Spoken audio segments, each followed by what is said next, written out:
দালালি করিনি, করব না। কোনো বিজেপির সাথে 1 টাকাও সাহায্য নেব না। অনেক অফার আছে আমার কাছে, আমি প্রত্যাখ্যান করছি, করব, আপনাদেরকে ওয়াদা করলাম।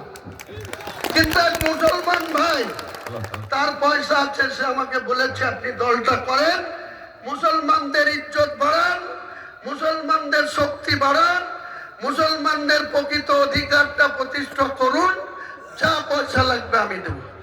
সে একজন মুসলমান। আমি বলছি বাংলায়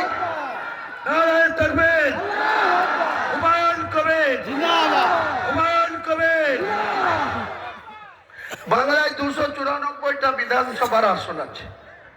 294 মধ্যে 42% মুসলমান থেকে 82% মুসলমানের সিট আছে 90টা, আর 32% থেকে 82% আছে টোটাল 104টে। তাহলে 294 মধ্যে 104 যদি সাইড করে রাখেন কত হয় ভাই? 190।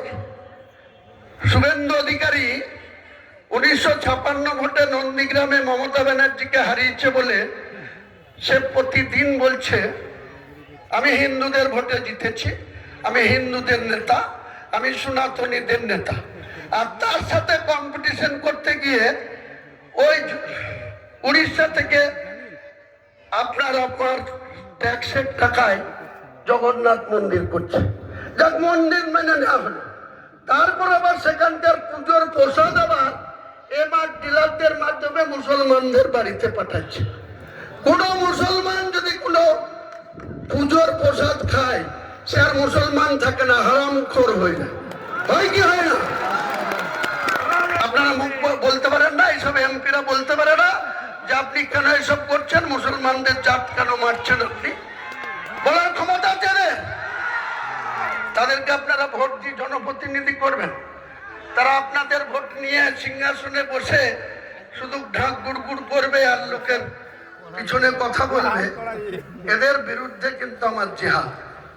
আমি মুসলমানদের বলছি, যে আবেগে সেকেন্ড জুম্মা বাবরি মসজিদের স্থলে আরো অনেক লোকের জমি সইসি ছিল, সেটাও কেটে উড়িয়ে দিয়ে তাদের ক্ষতিপূরণ দিয়ে আমি জায়গা বাড়িয়েছিল, তাও আজকে 2টো জামাত করতে হয়েছে। প্রথম দিনও 2টো জামাত হয়েছিল, আজও 2টো জামাত হয়েছে।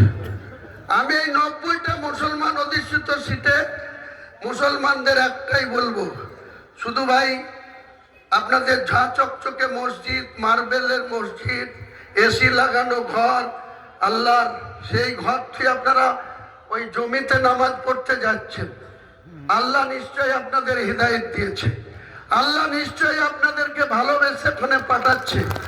কিন্তু আমার আবেদন মানতে হবে, সেটা কি? 90টা যে মুসলিম অধ্যুষিত সিট আছে, সেই সিটে আগামী 2026-এর যে বিধানসভা নির্বাচন আসবে, এপ্রিল মাসে নির্বাচন হবে, সেই নির্বাচনে কিন্তু প্রত্যেকটা মুসলিম অধ্যুষিত সিটে আমাদের যে নতুন দল, সেই দলের প্রার্থী আমরা 135টা জায়গায় আমি প্রার্থী দেব। 135টা সিটে 90টা মুসলিম অধিষ্ঠিত সিট আর 45টা হিন্দু অধিষ্ঠিত। কারণ আমাদের জেলাতেও 3টে শিডিউল কাস্ট সিট আছে, নবগ্রাম, বড়ুয়া আর খড়গ্রাম। তো এইরকম ধরে টোটাল 135টা আমি প্রার্থী দেব। এই 35টা প্রার্থী 135-এর মধ্যে 90টা সিট কিন্তু জিতাতে হবে মুসলমান ভাইদের। কেন? এই বাবরি মসজিদ 33 বছর আগে 6 ডিসেম্বর 1992 সাল মাত্র 2 থেকে 2.5% উগ্র হিন্দুত্ববাদ মুরলীমোহন যোশী, বিজেপির নেতা, আর এল.কে. আদবানি, তাদের নেতৃত্বে কংগ্রেসের প্রধানমন্ত্রী পি.ভি. নরসিংহ রাও তখন ভারতবর্ষের প্রধানমন্ত্রী, আর আমাদের বর্তমান মুখ্যমন্ত্রী তখন ক্রীড়া দপ্তরের প্রতিমন্ত্রী। ওই সময় কংগ্রেসের এমপি ছিলেন, উনিও প্রতিমন্ত্রী ছিলেন। দিনের আলোতে কিভাবে বাবরি মসজিদটাকে ধ্বংস করা হয়েছিল, ভেঙে ফেলা হয়েছিল, ডিমোলাইজেশন করে দেওয়া হয়েছিল, ভারতবর্ষের প্রত্যেকটা মুসলমানের দিলের ভিতরে আঘাত আছে। কেউ বিড়ালের গলায় ঘন্টাটা বাঁধতে চাইনি। আমি হুমায়ুন কবির আমার জীবনকে তুচ্ছ করে 12/12/2024 সরুলিয়া মাদ্রাসা বেলডাঙ্গা প্রথম ঘোষণা করি যে আমি 2025 সালের 6 ডিসেম্বর বেলডাঙ্গার কোন একটা জায়গা সংগ্রহ করে আমি বাবরি মসজিদের ভিত্তি স্থাপন করব। 11 মাস মুখ্যমন্ত্রী কোনো কর্ণপাত করেনি, তার পুলিশ আধিকারিকরা কোনো কর্ণপাত করেনি, তার নাম্বার 2 ভাইপো অভিষেকও কোনো গুরুত্ব দেয়নি। যখন আর মাত্র 15 দিন বাকি 6 ডিসেম্বর আসতে, তখন টনক লড়েছে। আমাকে কলকাতায় ডেকে বলছে যে এটা বন্ধ করতে হবে। কেন?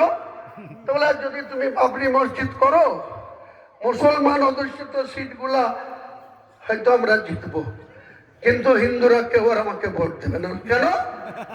আপনি উড়িষ্যা থেকে জগন্নাথ মন্দির আমাদের ট্যাক্সের টাকায় 400 কোটি টাকা খরচ করে আনলেন।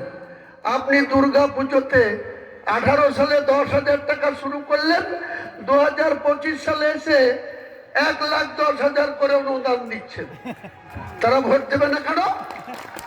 আর যে ইমামদের হুমায়ুন কবির, ইমামদের হুমায়ুন কবির জিন্দাবাদ, হুমায়ুন কবির জিন্দাবাদ, হুমায়ুন কবির জিন্দাবাদ, হুমায়ুন কবির জিন্দাবাদ।